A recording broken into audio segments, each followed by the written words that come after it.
잠시 기도드리겠습니다. 사랑하는 아버지 하나님, 참 감사합니다. 오늘 이 한날도 우리에게 귀한 삶을 허락하여 주셔서 우리 하나님을 아버지라 부르며 동행하는 삶을 주시는 은혜 감사드립니다.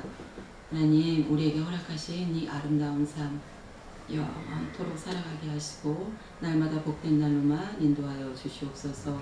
하나님, 우리가 어디에 있든지 간에 하나님만을 예배하는 예배자 되게 하여 주시고 하나님만을 사랑하는 하나님의 복된 자녀 되게 하여 주시옵소서. 오늘 이 시간 우리 하나님 임재하여 주셔서 우리들의 모든 예배를 받아주시고 하나님 앞에만 영광 올려주는 시간으로 주님 이 시간을 축복하여 주시옵소서. 감사드리며 예수님 이름으로 기도합니다. 아멘.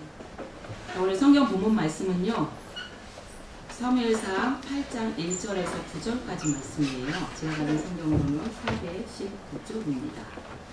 제가 가진 성경으로는 419쪽. 없으시면 제가 읽어드릴 테니까 기도 들으세요. 성경 있으신 분들은 성경을 찾으시고요. 419쪽입니다. 다 찾으셨죠?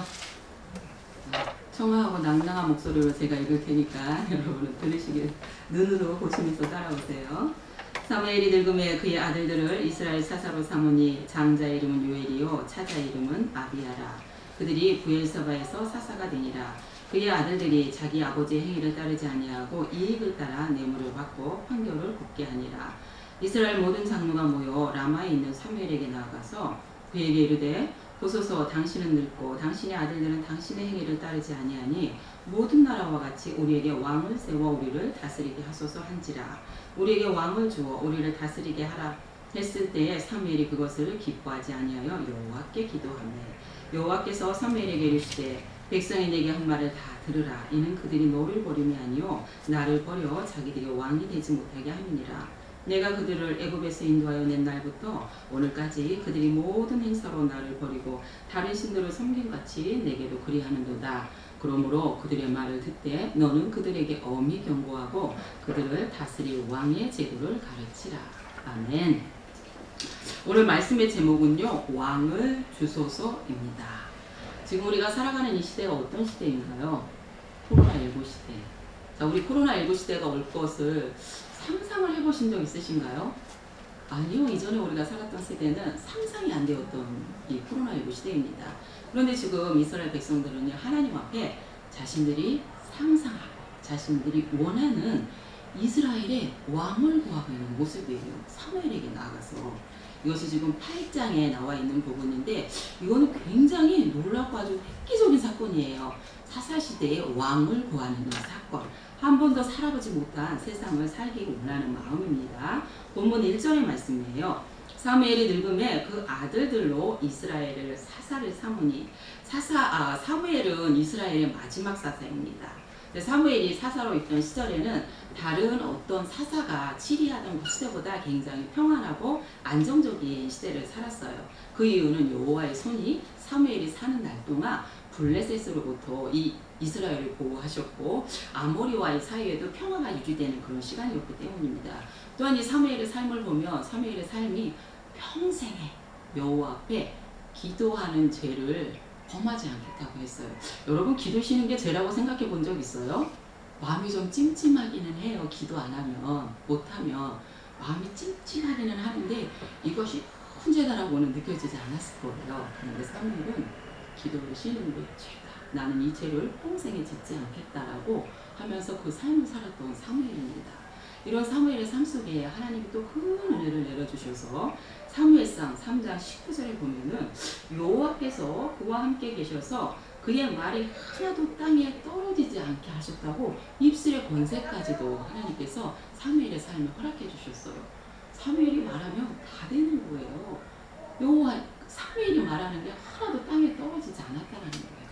얼마나 능력 있고 복된 삶을 살아가는 사무엘이었는 것이에요. 그래서 이스라엘 백성들은 사무엘의 이 말을 하나님의 말씀으로 믿고 듣고 순종하며 살아가는 시대였어요. 그런데 오늘 1절 말씀을 보니까 이렇게 시작을 해요. 사무엘이 늙음에.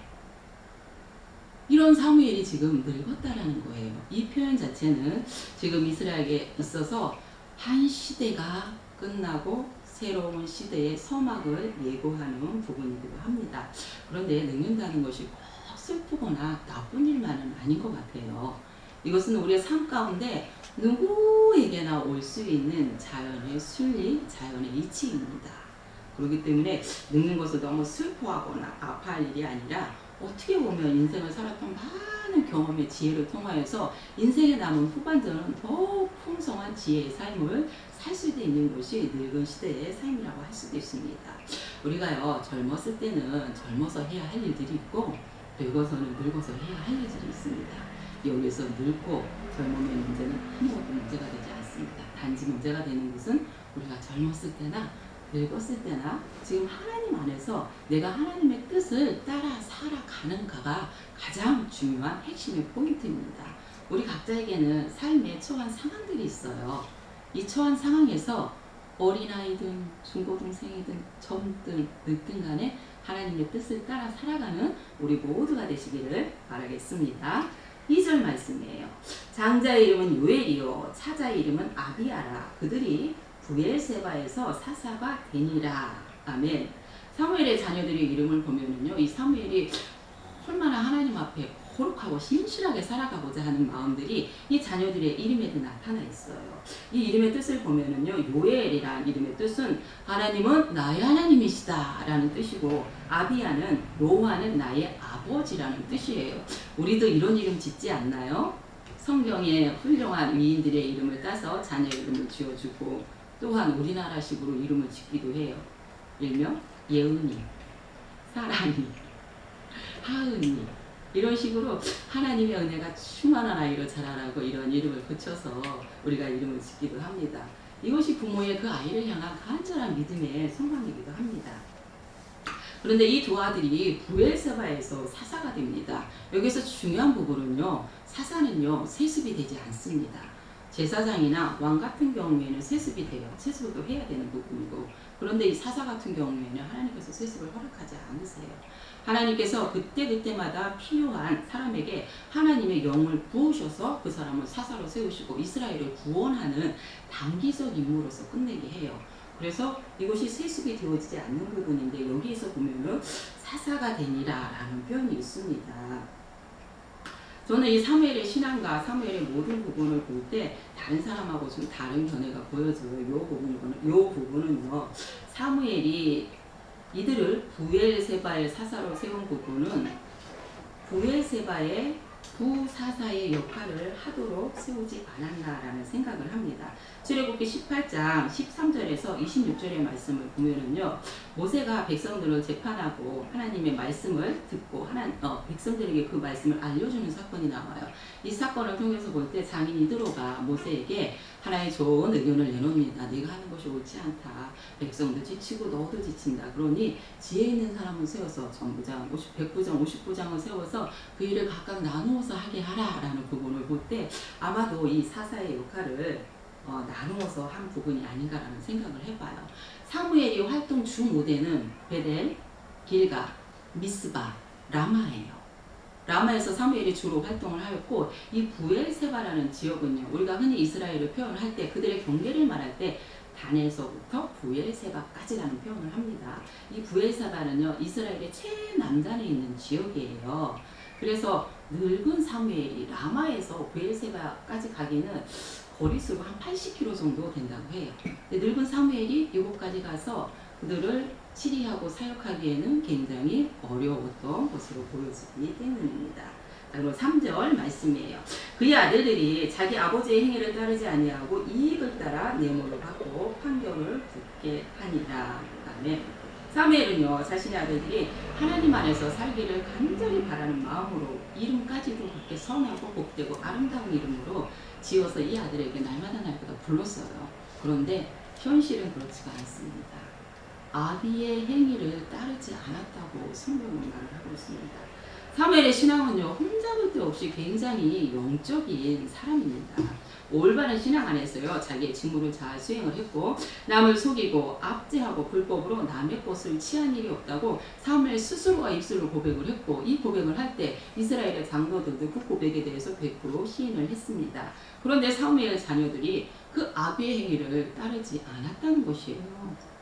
혹시나 엘리 가정에서 이러한 일이 있었다면 뭐 엘리 가정은 그럴 수도 있을 것 같아. 우리도 동의되어지고 여기 앉아 계신 모든 분들이 성경을 보면서 동의가 되어지는 부분일 텐데 사무엘의 가정에서 이런 일이 일어났다는 것은 쉽게 동의가 안 되어지고 이런 물음표가 내 삶 가운데 붙어지는 부분이기도 합니다. 여러분들 어떠신가요? 자녀교육 여러분의 마음과 뜻과 의지대로 되시던가요? 저는 아닙니다. 저는 이것이 너무나 어렵고 지금도 어렵습니다. 부모의 신앙이 반드시 좋다고 해서 아이가 그 부모의 신앙을 100% 따라가는 건 아닌 것 같아요. 그렇다고 부모가 신앙이 여리고 연약하다고 해서 그 자녀가 또 그 부모의 신앙을 똑같이 따라가서 연약하지 않다라는 거예요. 부모의 신앙은 연약한데 그 자녀의 신앙은 굉장히 좋은 케이스들도 많이 있고 부모의 신앙도 좋고 자녀의 신앙도 좋고 부모의 신앙도 연약하고 자녀의 신앙도 연약한 굉장히 많은 케이스 바이 케이스를 보게 돼요. 저는 이러한 부분을 보면서 야 이거는 내가 하나님 앞에 구원받은 것이 하나님의 전적인 은혜와 같이 이 자녀 양육의 문제 부분도 하나님의 은혜로밖에는 이게 설명이 안 되어지겠구나 라는 제 나름대로의 결론을 내렸습니다. 그렇다고 해서 이것이 하나님의 은혜로만 되어진다고 해서 우리가 이 자녀 교육하는 부분을 넉놓고 있을 수는 없겠지요. 하나님께서는 분명히 이 자녀들을 가르치고 양육하라고 하나님의 말씀을 문설주에 새기고 이마에 새겨가지고 어떻게 살아갈 방법, 어떻게 살아가는 길에 대해서 분명히 할 일과 갈 길을 가르치라고 말씀을 하셨거든요. 그렇기 때문에 이 자녀의 양육은 우리가 포기할 수 없는 부분으로 아이들을 가르치고 양육하고 보듬고 섬기고 기도하고 하나님 앞에 맡기는 지혜가 이 시대에 필요한 것으로 생각이 됩니다. 가정은 가정에서 가정대로 아이들의 양육을 맡아야 되고 요즘 같은 경우에는 또 교회에서도 아이들의 양육 부분을 가정과 연합적으로 책임을 져야 되는 부분이라고 저는 생각을 합니다. 우리 아이들이 믿음 안에서 믿음 밖에서 노출되는 시간이 너무너무 많거든요. 지금은요 사람들이 결혼을 하지 않아 인구가 절벽이에요. 인구 절벽의 시대를 살아가고 있고 이 인구 절벽이 우리 아이들의 믿음의 절벽까지도 가져온다라는 얘기예요. 지금 많은 교회에 주일학교가 없는 교회가 굉장히 많습니다. 있다 하더라도 그 수가 굉장히 극소수에 머물러 있는 교회들이 너무나 많다라는 거예요. 그렇다면 우리의 10년 뒤에 20년을 본다면 지금 우리의 믿음의 세대들이 이 땅에서 얼마나 많이 하나님의 나라의 말씀을 선포하고 가르치는 자로 살아갈 수 있겠습니까? 그렇지 않다라는 거예요. 그렇기 때문에 이 자녀 교육의 부분은 가정과 교회가 연합해서 함께 하나님 앞에 맡기고 기도하고 섬기고 나가야 될 부분이라고 생각을 합니다. 그럼 아마 여기 앉아 계시는 분들이 생각을 할 거예요. 나는 뭐 주일학교 선생님도 아니고 뭐도 아닌데 내가 이 아이들을 어떻게 섬기고 이 아이들을 어떻게 교육할까?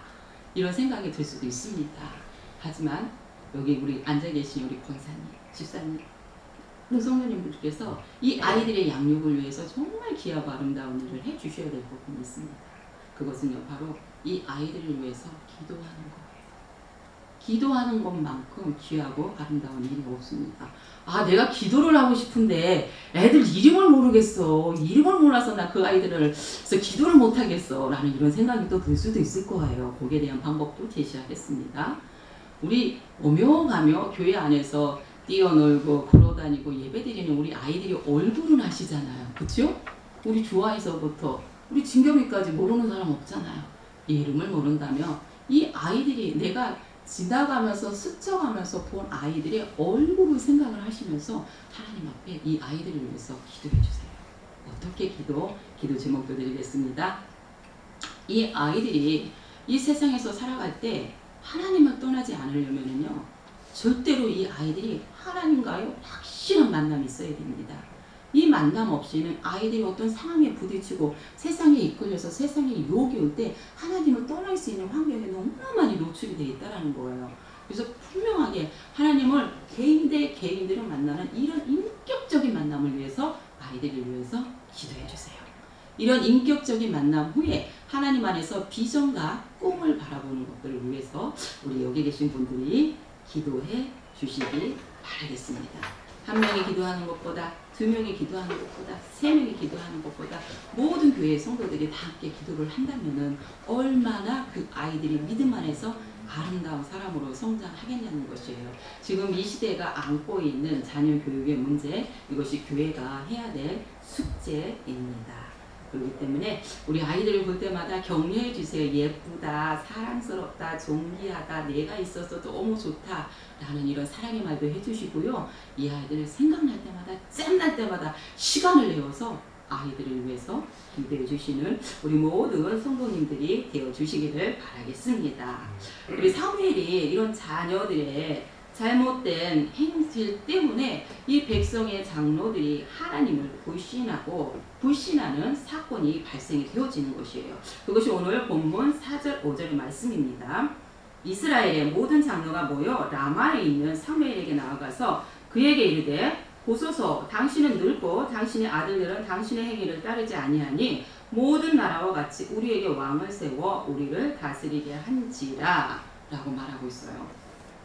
지금 장로들이 와서 사무엘에게 한 말은요, 굉장히 놀랍고 굉장히 충격적인 말이에요. 감히 해서는 안 될 말이에요. 근데 이 말은 지금 사무엘에게 와서 하고 있습니다. 이스라엘에 왕이 없습니까?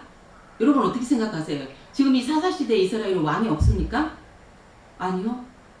왕이 있습니다.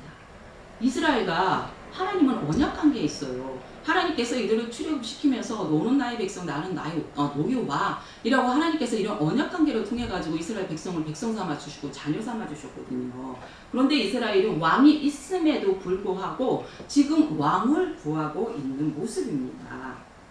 사무엘이 그러면서 그 이유를 어떻게 되냐면요. 사무엘 당신은 늙었습니다. 이제 당신이 늙었는데 이 나라를 위해서 무엇을 어떻게 많이 해주겠습니까? 그리고 당신의 아들들이 사사로 지금 사역을 하고 있는데 당신의 아들들은 당신의 행위를 따르지 않으니 우리는 그 사사들을 믿지 못하겠습니다. 지금에 있는 그 지도자의 리더십을 믿지 못하고 나라가 위기 상황에 처할 수도 있으니 우리는 왕이 필요합니다 라고 말을 하는 거예요. 그런데 이 장로들, 이스라엘 사람들은요, 이 장로들이 와서 하는 이 말은요, 그냥 표면적인 이유에 불과한 거예요. 겉에 나타난 이유라는 거예요. 그들의 본심은 어떤 본심을 갖고 있었냐면요, 오늘 말씀에서 보는 바와 같이 모든 나라와 같이에 우리가 주목을 해야 됩니다.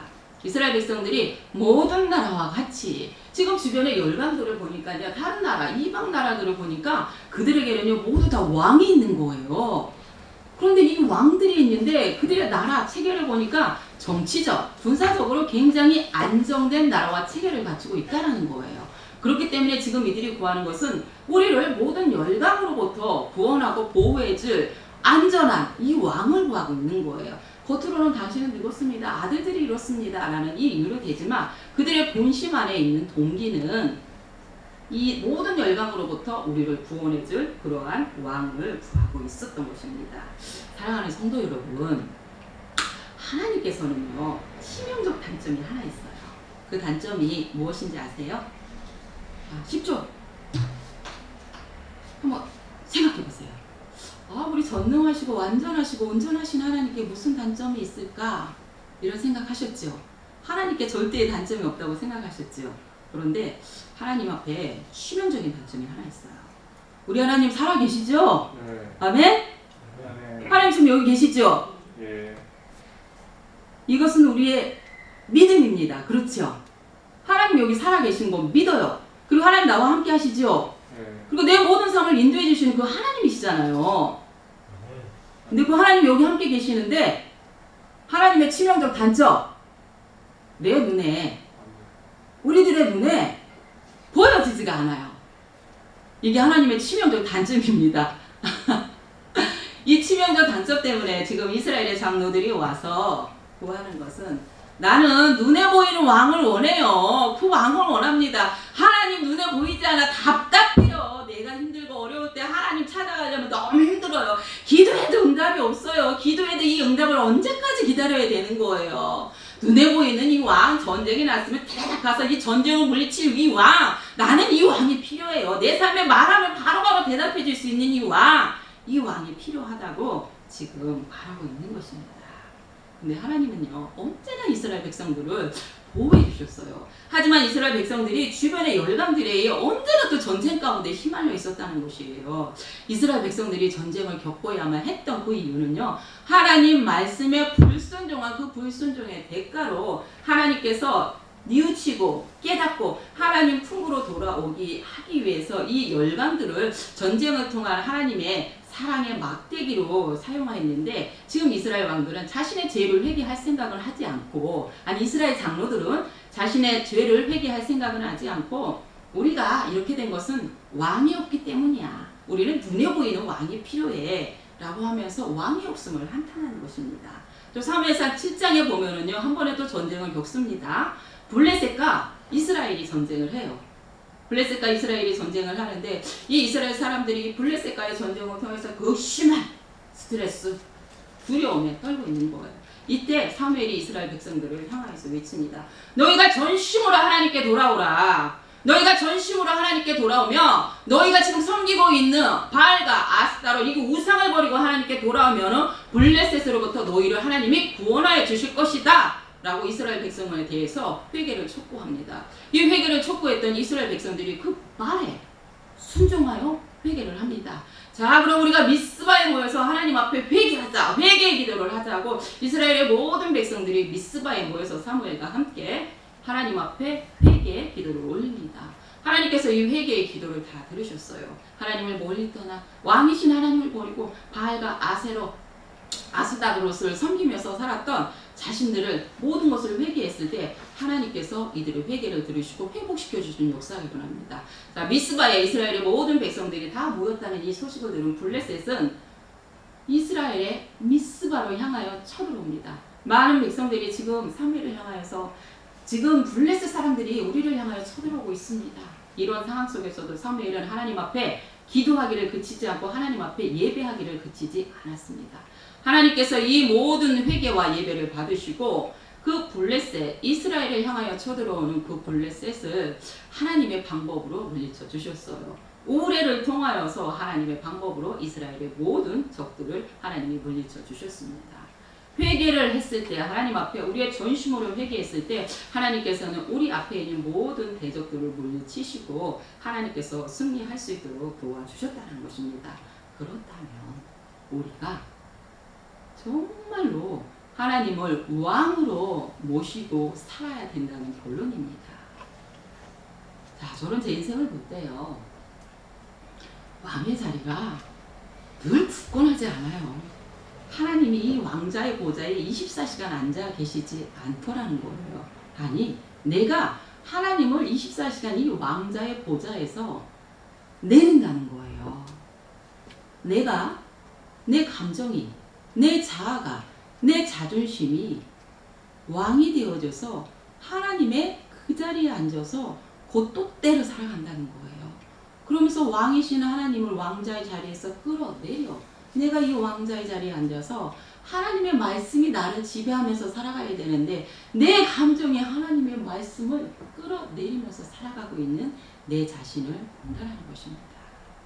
이것이 하나님이 왕 되지 못하게 하는 삶이라는 것입니다.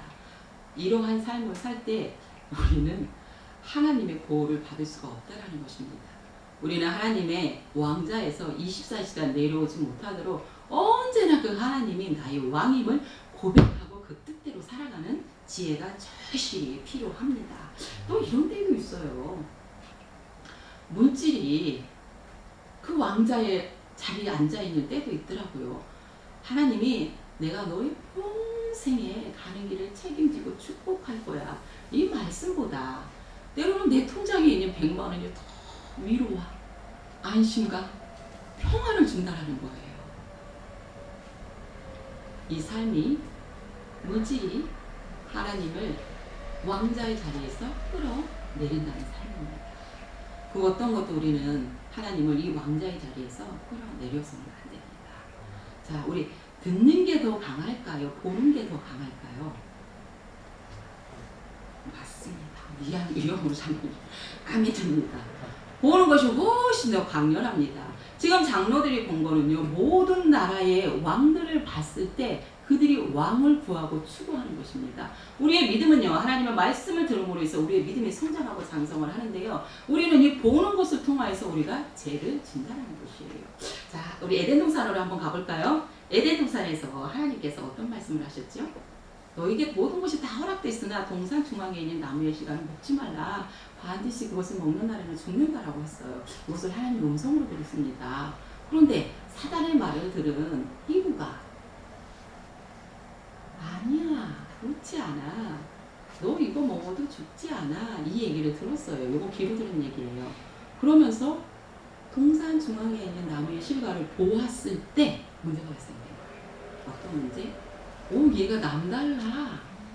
전에는 쟤를 봤을 때 저런 느낌이 아니었는데 이제 이 얘기를 듣고 보니까 그것이 진실처럼 느껴지는 거예요. 그렇기 때문에 우리는 듣고 보는 것보다 이 보는 게 훨씬 더 강렬한 능력을 갖고 있다는 것입니다. 그렇기 때문에 이스라엘 장로들이 보통 모든 나라의 이방의 왕들을 우리가 보는 것이 아니라 우리의 눈은 왕이신 하나님 앞에 집중하셔야 됩니다. 그리고 집중된 이것을 끝까지 고정하여 왕으로 바라봐야 된다는 것입니다. 그렇지만 그래야지만 우리의 삶 가운데 승리의 삶이 주어지는 것입니다. 6절 말씀이에요. 우리에게 왕을 주어 우리를 다스리게 하라 했을 때에 사무엘이 그것을 기뻐하지 아니하여 여호와께 기도하네. 아멘. 사무엘은 장로들이 왕을 구하는 그 말을 들었을 때 마음이 기쁘지가 않았어요. 언짢았습니다. 더 심하게 말하면 짜증이 났을 수도 있습니다. 아니 사사임, 내가 지금 왕의 대리자로서 이 사사로서의 사역을 하고 있는데 이걸 거부해. 이것을 사사인 자신을 거부하고 왕을 요구한 인간적인 감정보다는요, 백성들의 본심의 동기를 알기 때문에 사사를 세워 통치한 하나님의 신정 정치를 불신한 이 장로들에 대해서 마음이 기쁘지 않았던 것입니다. 그런데 사무엘의 그 다음 행동이 굉장히 중요합니다. 사무엘은 그것이 기쁘지 않았어요. 옳지 않다라고 생각을 했습니다. 그런데 사무엘은요, 이 일을 가지고 하나님 앞에 나아가요. 역시 사무엘은 기도의 사람이에요. 그렇기 때문에 우리가 본받아야 되고 적용점은 모든 문제 해결은 기도로 시작이 되어야 된다. 이미 사무엘은 판단을 했어요. 아이고 참 기쁘지 않아. 이거 하나님 기뻐하지 않을 거야 라는 판단이 섰음에도 불구하고 이 일을 가지고 이거는 내 판단, 내 생각이야. 하나님은 어떻게 생각하시고 어떻게 말씀하시나? 하나님 앞에 나와서 기도를 한다는 것입니다. 왜냐하면 하나님의 뜻은 가장 정확하고 가장 확실하기 때문입니다. 이 기도를 들은 하나님은요, 사무엘의 기도에 대해서 이렇게 응답을 해주셔요. 그것이 오늘 본문의 7, 8, 9절입니다. 여호와께서 사무엘에게 이르시되 백성이 내게 한 말을 다 들으라. 이는 그들이 너를 버림이 아니요 나를 버려 자기들의 왕이 되지 못하게 함이니라. 내가 그들을 애굽에서 인도하여 낸 날부터 오늘까지 그들이 모든 행사로 나를 버리고 다른 신들을 섬긴같이 내게도 그리하는도다. 그러므로 그들의 말을 듣되 너는 그들에게 엄히 경고하고 그들을 다스릴 왕의 제도를 가르치라. 하나님이요, 왕을 세우신 것을 허락하세요. 사무엘은 이것이 기쁘지 않았어요. 그런데 하나님께서는 이 일을 허락을 하십니다. 이는요, 백성의 요구가 정당해서가 아닙니다. 다만 왕정 체제가 잘못된 것이 아니고 나쁜 것이 아니기 때문에 하나님께서 허락을 하셔요. 자, 우리 신명기를 한번 가보겠습니다. 신명기 17장 14절에서 20절까지 말씀이 있는데 이 말씀을 보면은요, 하나님께서는요, 이스라엘에게 왕을 세울 계획을 갖고 있었다라는 것이에요. 그 14절 15절 말씀을 제가 읽겠습니다. 내가 내 하나님 여호와께서 내게 주시는 땅에 이르러 그 땅을 차지하고 거주할 때 만일 우리도 우리 주위의 모든 민족들 같이 우리 위에 왕을 세워야겠다는 생각이 나거든 반드시 내 하나님 여호와께서 택하신 자를 내 위에 왕으로 세울 것이며 내 위에 왕을 세우려면 내 형제 중에서 한 사람을 할 것이요 내 형제 아닌 타국인은 내 위에 세우지 말 것이며. 아멘. 이런 말씀이 있어요. 이 말씀을 볼 때 하나님께서는 때가 되며 하나님의 시간이 되며 이스라엘 백성에게 왕을 세워줄 계획을 갖고 있었다는 것입니다. 그런데 지금 이스라엘의 장로들은 이 불순한 동기를 통하여서 왕을 요구하지만 하나님은 이것까지도 허락을 하십니다. 그러면서 이 마음 상한, 이 기뻐하지 않는 사무엘의 그 마음을 하나님께서 위로해 주세요. 사무엘아, 이 백성이 너를 버린 것 같아. 왜 마음이 아프냐? 그런데 사실은 그렇지 않아. 이 백성은 지금 너를 버린 게 아니야. 너를 버린 게 아니고 나를 버린 거야. 그런데 이 백성이 이것이 처음이 아니란다. 이 백성이 나를 버린 게 지금 처음이 아니야. 이 백성은 내가 애굽에서 출애굽한 그날부터 나를 버렸어. 나는 그들에게 가나안 땅도 주었어. 가나안 땅을 주고 그들과 함께 나랑 함께 살자. 내가 너의 왕이 되어서 너의 삶을 인도하고 너에게 복된 길을 줄 거야. 라고 하면서 살자 했는데도 그들은 가나안 땅에 들어가서 바알과 아세라를 섬기면서 그걸 더 기뻐했단다. 나는 그들에게 지금 한 번 버림을 받은 게 아니야. 여러분, 많은 날 동안 이스라엘 백성으로부터 버림을 받았다고 하나님이 탄식 아닌 탄식을 지금 8절을 통하여서 지금 말씀하고 있습니다. 여러분, 그런데 하나님이 이스라엘 백성들을 끝까지 버리지 않고 끝까지 함께 하셨던 것은요, 그들을 사랑했기 때문입니다. 지금 하나님이 이 탄식하시는 그 탄식의 음성 혹시 들리시나요? 저는 눈물이 날 것 같아요. 우리 누군가에게 한 번만 버림을 받고 한 번만 상처되는 얘기를 들어도 그 사람 얼굴 쳐다보기도 싫어요. 내 전화번호에서 전화번호 삭제하고 싶은 것이 우리 인생의 마음이잖아요. 그런데 하나님은 이스라엘 백성에게 지금 한 번도 아니고 출애굽할 때부터 이스라엘 백성들이 나를 배우며 저들이 왕이 되지 못하겠다라고 하는데도 하나님은 이스라엘 백성들을 끝까지 사랑하시는 그 아름다운 사랑의 모습을 보여주고 있습니다. 여러분, 이 얘기를 그렇다면 우리가 지금 현실의 우리의 모습을 한번 가져와 보겠습니다. 하나님은요, 나를 사랑하세요. 우리 각자 나를 사랑하는 거예요. 나를 사랑하셔서 하나님께서 내게 이 생명의 길을 주셨어요. 생명을 주셨어요. 그러면서 이 생명의 길을 나와 함께 가자고 하나님이 말씀하셨어요. 사단에 매여 종살이 하던 나를 하나님께서 죄에서 구원하여 자유인으로 삼아주셨어요. 그리고 이 세상에서 하나님의 백성으로 살아가도록 내 안에 함께 해주시고 나와 모든 것을 함께 동행해 주신다는 약속을 해주셨습니다. 그리고 하나님이 그리고 영원한 천국, 영원한 영생을 주신다는 그 약속도 내게 해주셨어요. 그리고 우리가 세상을 살아가야 되잖아요. 네, 하나님이 또 말씀하시는 거예요. 너희가 세상에서 강하고 담대하라. 내가 이미 세상을 이겼다라고 말하면서 하나님께서 이 세상을 살아갈 때 이긴 세상을 살아가게 하셨어요. 이긴 세상을 살아가게 하셨음에도 불구하고 우리는 이스라엘 백성들이 했던 것처럼 이 세상을 살아갈 때 유혹이 너무 많아 우리 안에 우리의 삶 가운데 바알과 아세라를 섬기면서 살아가는 거예요. 지금은 바알과 아세라는 아니겠지만 지금 우리의 마음을 가장 흔들고 우리의 삶을 가장 흔드는 것이 무엇입니까? 뭘지 만몬의 신 아닙니까? 돈이 많은 게 참 편하고 좋아. 요즘 흔한 말로 복수저, 금수저, 다이아몬드 수저, 이거를 평가하는 기준이 무엇입니까? 돈입니다. 그들의 인성, 그들의 성품이 아니라 돈이라는 것이에요. 돈이 많은 게 너무 좋아. 내가 또 돈이 많으니 사람들이 나를 바라보면 눈빛 자체가 달라.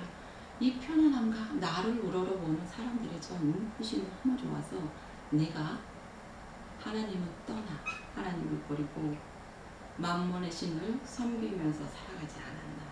이 유혹이 우리의 삶 가운데 항상 자리 잡고 있다는 것입니다. 이거는 과거 이스라엘 백성들이 행했던 모습뿐만 아니라 지금 이 시대를 살아가고 있는 우리에게도 똑같이 적용이 보여진다는 것입니다. 그렇지만요, 하나님을 왕으로 모시고 섬기고 살아가는 사람들에게서는 하나님께서 항상 승리의 삶을 주신다는 것입니다. 우리가 살아가야 될 이 세상은요, 믿음으로 살아내야 되는 영적 전쟁의 전쟁터입니다. 그런데요, 하나님이 전쟁에 굉장히 능하신 분이에요. 우리를 혼자 전쟁하게 내버려 두지 않으시고 언제나 이 전쟁은 하나님의 강권적인 개입을 통해서 하나님의 방법으로 우리에게 승리의 삶을 주셨다는 것입니다. 이것이 하나님을 왕으로 모시고 살아가는 사람들에게 주어지는 은혜입니다.